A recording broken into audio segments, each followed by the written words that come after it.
Between the Ribs with host Jonathan Morris, fourth-generation farmer. First-hand insight into farming, faith, and family as only Jonathan can bring. Between the Ribs. Between the Ribs on Florida Man Radio.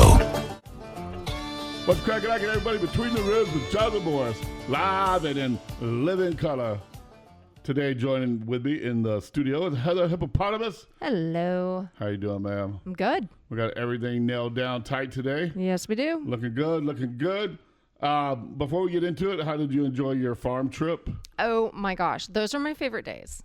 I know Yeah? we've only been twice, but I love your goats. I love your chicken. All of it. It was fantastic. Well, good. I'm glad you got some enjoyment out of the deal. Oh, and the cows. Yeah, they're cute That was too. a good cow video you did up close with the cow's face and nose and mouth.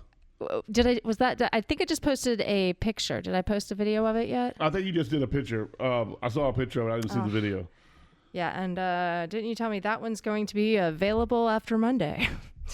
After Monday. Didn't you tell me that one? That was the old one. Oh, yes. That cow. Well, not cow. old. Not old, but just ready to go. Right. And I want to know, you said something about the hips. You know that they've gotten big enough because something about the hips, Yeah, and that was interesting to me. We say filled. They're full or they're filled out. So when you look at a cow, this is, by the way, guys, Between the Ribs is a farm, faith, family show. We are ranchers, farmers, butchers. We have a shop in Lake Mary, so we talk a lot about everything: farm, faith, family, beef, the country, the world. We compare character of people. I have a fun little character note between Donald Trump, Joe Biden, and Kamala Harris. It goes back several years, just to give you an idea of who people are. We're also going to dive into the unemployment of employment. The unemployment of employment. So I'm not going to spoil it, but like if you have a job and you're working and you get paid, and after so many years or so many terms, you're eligible for unemployment if you get laid off or get fired or whatever. Right. But what happens when the guy and the company get laid off due to environment or policy or just things that are happening in the world, and the company goes out of business? Well, it's insurance it's insurance that wasn't cashed in on. I mean, we do that all the time. Okay, so I don't get unemployment. Right. If Morris Family Farms Organic Meats closed tomorrow, there's no unemployment check for Jonathan Morris. Right. You know what I mean? Or the Morris family. That's part of being but we're going to talk about the devastating effects of the small businesses that are going out of business. Hopefully, we will not be one of those. No. Oh my gosh. I've seen the way people flock to you guys. And every time I've been in the store this week, y'all have had 5 or 6 different groups of people. It's been crazy. We're growing. We had a rough patch, but we're growing. We're getting there. But I never saw any rough patch. It's always been just up and fantastic. Yeah, I think you were in studio only at JVC during the rough patch. Possibly. So you saw the effects of it when I dragged into that was studio drinking 19 Red Bulls. Not getting sleep. That was back when you didn't sleep. But the reason I didn't get sleep is because it took 20 hours a day to keep the business going. Yeah. I did not sleep because I didn't want to. I did not sleep because jobs had to be done. There wasn't enough hours. There wasn't enough money to pay people.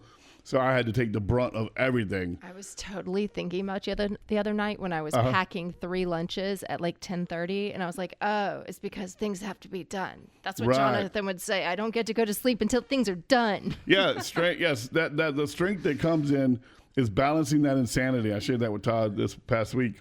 Everybody talks about being strong and strength and man and you got to do what you got to do and being a warrior and a provider, but the not okay thing is being able to be not okay and still be okay. Right? Like people say, I'll tell you what happened. So he sent me a post about the hardest thing about being a strong warrior is no one ever asks, are you okay? Because they don't expect you to not be okay because you're the leader, you're the warrior, you're the guy, you're the provider. So people forget to ask sometimes, how are you doing? They just figure you got it all together. So I responded to him. I was like, the balance of insanity is knowing that I'm not okay, but still being okay that I'm not okay, but I'm still okay. Hey, that's because okay. there's too many people that depend on me, so I can't give in the feeling, and the feeling of not being okay is subsidiary. Did I say that word bad? I don't even know what word that is. Subsidiary. It's secondary. It's back. It's low down on the totem pole. Okay. So being not okay is okay. Yeah. You still have to go out, perform, produce, protect, provide everything that you have to do as a leader, a family warrior, a protector, a provider. Can you imagine having to learn this lesson as like a kid, like trying, because like they're not capable. These lessons aren't learned; they're engraved in you. Like, but I think you have time. to face something in order to force yourself to be like that. Yeah, I think it starts when you get hurt and you're crying, and your dad says, "Don't cry over that. You want something to cry about? I'll give you something to cry about." And you're like, "But I broke my arm. I fell out of the tree and broke my arm." Don't cry about that. And you realize, oh, why cry? It doesn't help. It doesn't make my arm better. It doesn't fix my arm. And it gives you a headache. Does it? Yeah. Crying makes me angry. Makes me feel vulnerable. I don't like it. I don't do good with emotions. Yeah, I've noticed. But I have gotten better. I'm not just anger and rage anymore. It is actually really cute to watch you and your kids and to see you like connect on a daddy level with them and actually like talk and understand. And you do have emotions in there. You just don't show them to adults, which is, it's fine. Because they're not for adults. Right. It's cool. If I wasted my emotions on adults, I wouldn't have them for my children. And my children are much more important to me than any adult on the planet other than my mom, dad, and my wife. That should have been your wife, mom, dad. Okay, so my wife will no longer have her feelings hurt over this because she knows this for fact. Oh, boy. But if I had to choose mom, dad, Amy, I choose mom, dad every time. They gave me life. They raised me. They're my parents. Nothing on this earth can take the place of your parents, period. And no, I'm sorry. And I do believe the Bible says the two become one. You leave your mom and wife, your mom and dad, and you cleave to your wife. I get all that. The cool thing about my family is I will never even put in that position to have to choose between my wife and my mom and my dad. But you have an answer if you ever are in that position. Yes. and Amy knew that 30 years ago, 29 and a half years ago when we got married, there's nothing comes between my mom and my daddy, period. Does that make sense? All right, mama's boy. But now that I have progressed as a human being, again, the insanity of the fine line of insanity. Nothing comes between me and my children or my wife either. Does that make sense? Yeah. And I did have to learn, I will tell you this for God, and we'll get back. You know what? This is what I love about organic conversation. None of this is in our notes. None of this was planned. None of it. I'm like, we just wasted 7.5 minutes. No, this isn't wasted time because it led us to this next statement. All right? And this is for all dads and fathers and husbands out there. I didn't learn this until probably 15 years into my marriage and my family life, that Amy comes before the kids. Right. And Amy didn't learn that I come before the kids either. Right? We both didn't know that until we were sitting in a class one day. We were taking a class on something, and it was talking about the different focuses of marriage and family. And you have a child-focused family, you have a me-focused family, you have a this-focused family, right? And it was going over all the different focuses. But the part of the family that's supposed to be focused on is I'm supposed to focus on Amy. Amy is supposed to focus on me. And then together we can raise a family. Right. Healthy. That makes sense. And a good family to teach them how to raise families. But if you spend your whole marriage, your whole life catering to the children, like the children are the most important thing, and they are important. But without the health of mom and dad, the children will never, you can't focus on the kids enough because they'll see between the lines, they'll read between the lines, that whole thing, do as I say, not as I do. And then they carry those bad habits on in their marriage and those generational. Well, plus they need to see you and your partner as that couple. We don't use partner on the radio, on Morris Family Farms Radio. It's one man and one woman.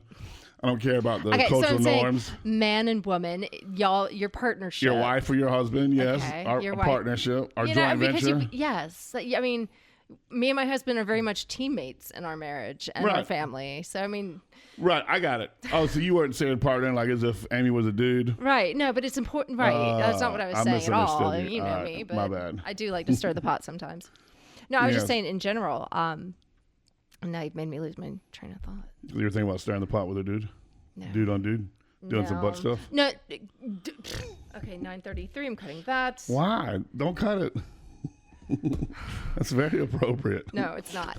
For everything we're talking about, no, it goes hand in hand. All right, so let's get back to focus on us as we do our radio show. But what you're saying is right. It's a partnership. It's a joint venture. And it's good that the kids see that. Yes. And one of the coolest things is once Amy and I aligned ourselves correctly under God, the kids got so confused. Because in the previous 15 years, they would play us against each other. And it would be mom against, well, mom said this or dad said that. It's so hard to pull yourself out of and that. They don't mean to. They just, they're kids trying to get their way. Well, mom said, no, but daddy, I really want to go get some wings. Well, I mean. You know what I mean? I'm a sucker for wings, so let's go. Right? And then Amy's like, but I had this whole dinner plan. Oh, I didn't know. The kids asked me, but the kids asked me. And I said, yeah, but I'm the cool dad. You're not the cool mom. And like, jokingly, but. But then there's some resentment there. And at the same time, you were undermining each other without, it's like a rip current, even though you see the waves coming in, it's sucking the earth right back out as fast as it can go. And sometimes it sucks kids with it. So it was just an eye-opening process to understand that the marriage is supposed to be between a wife and a husband and wife. And then after that, you raise children, you rear children, and you raise healthy children, emotionally, physically, mentally. And if it's not the whole religious aspect, your partner should come first anyways, because if you're in a car that goes into the water, 2 adults have a better chance of getting the kids out of the back than one adult getting the kids and leaving that other person. Or if you're in a plane, they say take care of the adult first, and then the adults can help the kid. Yes. Yeah. Okay. Put your oxygen mask on first, by the way. PSA for plane people. Right? Victims can't help victims. So, yeah, you're absolutely right. I don't know how we got to that, but we did. So this is a meat show. This is a family, farm, faith, family meat show. Organic Meat Sports Family Farms. We have so much good stuff going on, and we want you to be a part of Morris Mafia, the Morris family. We have shirts you can buy. We have meat you can purchase. We have farm tours coming up down the road. We have all kind of cool stuff. We're going to leave it at that because I don't have it scheduled yet. With my knee surgeries, normally we do it in November, but with my knee surgeries, obviously we're not doing it this year. So it'll be a 2025 thing probably. But I wanted to get into, before we go too far, I wanted to get into this, I don't know the right word for it. It's not precarious. Absurdity, maybe? Crazy. Keep it simple. Keep it simple? All right, okay. It's crazy. Well, it's not crazy. Crazy means there's no thought process behind it. So I don't want to use the adjective crazy because there's a lot of thought process behind the propaganda and the message that they are putting out. Okay? And the message is so clearly thought that they actually blame part of the problems we're having in today's society on the great messaging of the Republican Party. Right? So we're going to start talking about small businesses, mom and pop shops. We know of a couple in Central Florida that's gone out of business. Up in Fort Walton, there's places going out of business. It's a staggering number of people who can no longer stay afloat, let alone survive under the Biden policies, Harris policies that we have found ourselves in here halfway through, 3/4 way through 2024, going into the election cycle. And instead of them fixing it, they want to blame and deflect 3.5 years ago. So we'll get to that when we get back. Stick around. Jonathan Morris, Between the Ribs, Heather Hippopotamus. We will return. I woke up this morning